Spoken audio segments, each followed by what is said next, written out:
जिस बात का डर था अब उसके संकेत मिलने लगे हैं।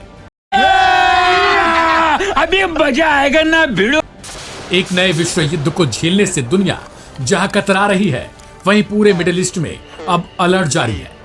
हर देश ईरान और इजराइल के बीच संभावित जंग को रोकने के लिए अपने अपने तौर तरीके जरूर अपना रहे हैं, लेकिन शायद खामेनेई ने अब इजराइल की बर्बादी की ठान ली है। दरअसल ईरान ने इजराइल के 26 अक्टूबर वाली जवाबी कार्रवाई को लेकर एक प्रस्ताव को पारित कर दिया है और ये प्रस्ताव पारित होते ही अब घड़ी की सुइयां देखी जा रही हैं। जलवा है हमारा। दरअसल ईरान के सर्वोच्च राष्ट्रीय सुरक्षा परिषद, जिसे SNSC कहा जाता है, उसकी ओर से इजराइल के खिलाफ जवाबी हमले को मंजूरी दे दी गई है और इसे लेकर ईरान के एक सांसद की ओर से बयान भी दे दिया गया है, जिसके बाद से अब सबकी नजरें इस बात पर टिकी हैं कि हमला क्या 1 अक्टूबर वाले हमले की तरह ही होगा या फिर उससे भी विध्वंसक और भीषण होगा। लेकिन ईरानी सूत्रों की माने तो ईरान इस बार इजराइल को किसी भी प्रकार से बख्शने के मूड में नहीं है।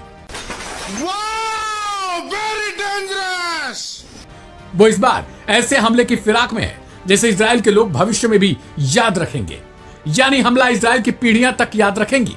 गौरतलब है कि इजराइल पर ईरान ने 1 अक्टूबर को इतना भयंकर हमला किया था जिससे पूरे इजराइल में सायरन बजने लगे थे, खासकर जेरूसलम में, और इसके कारण हर जगह चीख पुकार मची थी।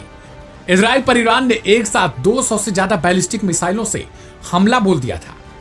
कहा जा रहा था कि इन हमलों में नहीं, अभी और सुनिए, इजराइल का वो फेमस आयरन डोम सिस्टम भी फेल हो गया था, जिसे इजराइल अपने सबसे प्रमुख हथियारों में से एक मानता है। वो भी इसमें शामिल महज 10% मिसाइलों को ही रोक पाया था। हालांकि इजराइल की तरफ से जरूर यह दावा किया गया कि उसके आयरन डोम सिस्टम ने हवा में ही मिसाइलों को इंटरसेप्ट करके उनको मार गिराया। इसी हमले के जवाब में इजराइल ने 26 अक्टूबर को ईरान पर करीबन 100 फाइटर जेट के साथ हमला बोला था। जब तक ईरान कुछ समझता तब तक इजराइल के फाइटर जेट तबाही बरसाकर वापस लौट चुके थे। कहा जा रहा है कि इस हमले में 4 से 6 लोग मारे गए थे। इनमें ईरानी सैनिक और आम जनता भी थी। फिलहाल सवाल है कि इस बार अगर ईरान अपने पुराने तकनीकी पर ही हमला करेगा तो मिसाइलों को रोकने के लिए इजराइल का एंटी डोम सिस्टम या एंटी मिसाइल सिस्टम कितना तैयार है। गजब बेइज्जती है। गौरतलब है कि इस बार इजराइल की सुरक्षा बढ़ाने के लिए अमेरिका पहले से ही अपने सबसे सक्षम हथियार, जिसे थर्ड एयर डिफेंस कहा जाता है, वो इजराइल में तैनात हो चुका है और इसके लिए अमेरिका ने 95 अपने सैनिकों को भी भेजा है, जिसके बल पर इजराइल इस बात से आश्वस्त है कि इस बार उसे इन्हीं दोनों सिस्टमों के कारण उसे मिसाइल हमलों से उस पैमाने पर कोई दिक्कत नहीं होगी। लेकिन यह समझना होगा कि ईरान का हमला कैसा और किन तरीकों से होता है।